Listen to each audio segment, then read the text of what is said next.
Today we are breaking down Figma's newest grid features that make designing responsive layouts so much easier. We'll cover the new hug feature that lets grids automatically resize with your content, fractional units for keeping layouts consistent at any scale, and the redesigned properties panel for bulk editing columns and rows. Let's dive in. Alright, here as you can see I have 4 components, and what I'm going to do now is create a frame. I'm going to hit A on my keyboard and just left click and drag to create a simple frame.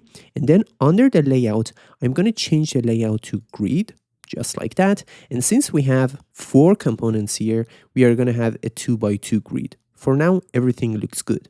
So what I'm going to do now is select all these cards, all these components, and just try to drag them and drop them into this grid. And as soon as I do that, you'll see that our grid cells will hug the content of our component. And this is basically a new feature of grids. So now if I select this frame and if I click on this track, you'll see that on the right side we'll have this grid section, and you can change the resizing options of the columns and rows right here, either individually, or you can just select multiple columns and rows and just adjust them simultaneously. So here as you can see we have this new resizing option for our grid cells, which is called hug content, which means that our cells will hug the content inside. So here as you can see we have this card component and this cell is hugging the content inside. This cell as well, however, here we have some empty space. That's because the cell right next to it is much larger, and it needs to be larger because the content inside this cell requires more space to fit. So that's the first update. But here if I select this frame and I try to resize it,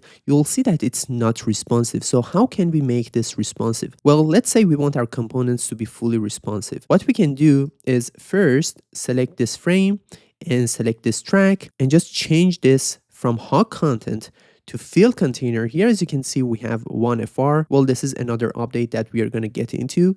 Here we have fractional units, which is a new term for those of you who are not web developers, but don't worry, we are going to get into it. So the first thing I'm going to do is set this to fill container and this one to fill container as well, just like that. And I'm going to do the same thing for rows. I'm going to set it to fill container and fill container, just like that. And then the next thing we need to do is select the components inside each cell. So here I'm going to select this one, then hold down the shift key and select these 2 as well. And then we need to set the width and height to fill container as well, just like that. And now we'll have a fully responsive grid, just like this. Here we have some empty space right at the bottom, and that's because we need to select our image and just set the height to fill container. And now it will be fixed. As you can see, let's add some padding as well. I'm going to set the padding to 24 and 24 pixels to have some breathing room. And I'm going to change the background a bit like this. Okay, so now let me show you how this responsiveness works. So let's say here I want to have more info. For example, I can select this information cell inside this card component grid because here we have a grid as well. So I'm just going to select this one and I'm going to duplicate it. And as soon as I do that, you will see that our row won't expand. And that's because we set it to fill container. So if I just hit Ctrl Z or Command Z and I select this frame, select this track and just change the settings here from fill container to hug content, just like that. And then I try to duplicate this part. You'll see that now our row is responsive and will expand vertically. It's super helpful when you're designing responsive tables or complex layouts. So now with hug content and fractional units, we can achieve truly responsive layouts right in Figma. Before we move on, I want to take a moment to tell you about a tool that's been an absolute game changer in my design process, Skywork AI. Skywork AI gathers different AI tools all in one place, but their newest tool is Skywork Poster Agent, an intelligent design agent for creating professional posters. It lets you generate cinema quality visuals in minutes and edit them with precision. No design skills required.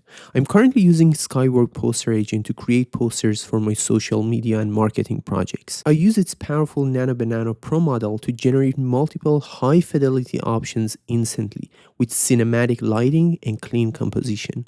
With Skywork Poster Agent, you get 3 flexible editing modes: prompt rewrite to regenerate your design, direct text editing where you can click and type like a real editor, and localized region editing to refine specific areas with simple instructions. When you need factual accuracy, Skyworks' deep research feature retrieves real information about products, events, and data before generating, ensuring your posters are consistent and trustworthy. Whether you're a marketer, content creator, or designer, Skyworks Poster Agent makes creating professional posters fast and effortless. Best of all, you can get started with Skyworks AI today. Sign up using the link in the description and use my code for 20% off your subscription and create your first cinematic poster in minutes. But now let me show you how fractional units work.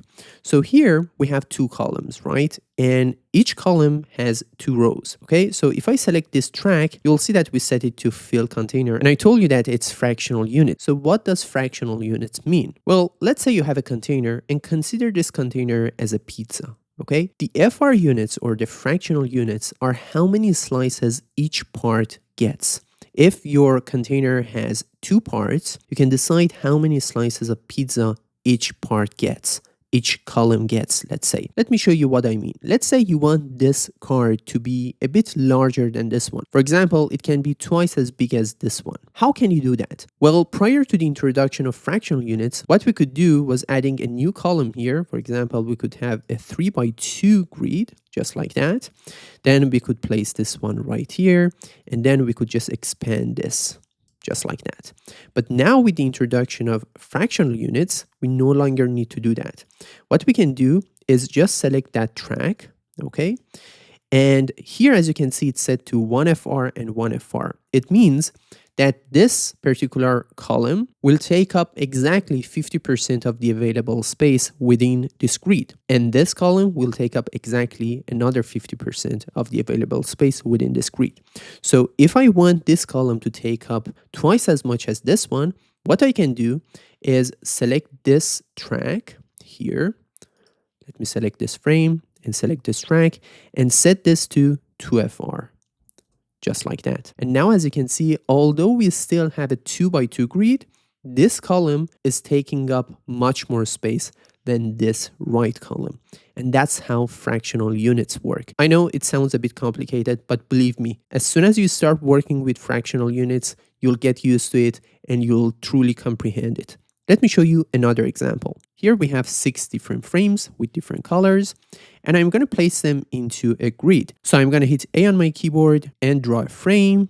Then I'm going to change the layout to grid, and I'm going to have a 6x1 grid. Okay, so we need to have 6 columns and 1 row. Okay, by default, they are all set to hug. So what I'm going to do now is select all these frames and just place them inside this grid. And my frame will resize because now our grid cells are hugging the content inside. Okay, nice. Then what I'm going to do is select all these elements inside our grid cells, set their width to fill container because we want to make this grid responsive like this, but it's not responsive yet because I need to select this frame, select the track as well, all of them, and set them to fractional units. And now they will be responsive. Okay? However, now these frames inside our grid are taking up equal space within this grid, but that's not what I want. So let's say we want this purple frame to take up more space than this one, then this one should take up more space than this one, and so on and so forth. So what we can do is select this grid, and we can just change the fractional units here. For the first one, I'm going to set it to, let's say, 5FR. For the second one, I'm going to set it to 4FR. This one, I'm going to set it to 3FR, like that. For this one, I'm going to set it to 2FR. This one is going to be 1FR. And the last one, I'm going to set it to half FR, just like this. Now, if I try to resize this grid, you'll see that they will be fully responsive and their dimensions will change proportionately, just like this. So the way FR works is like this. Imagine your web page has a box that needs to be split into sections, just like what we have here. When you use FR, you're telling the browser how many shares each section should get. The browser looks at the total space and divides it into those shares. If one section has 2 FR and another has 1 FR, the first section gets 2 shares and the second gets 1 share. This makes your layout automatically adjust on all screen sizes because the shares grow or shrink with the space. That's all an FR unit is, a simple way to divide space into shares. And they are so helpful and useful when it comes to responsive layouts. Before fractional units, it was quite hard to create complex responsive layouts in Figma, but now there is no more barrier. Thanks for watching this video, and if you found it helpful, please hit the like button and subscribe to my channel for more design tutorials. Have a beautiful day and see you soon.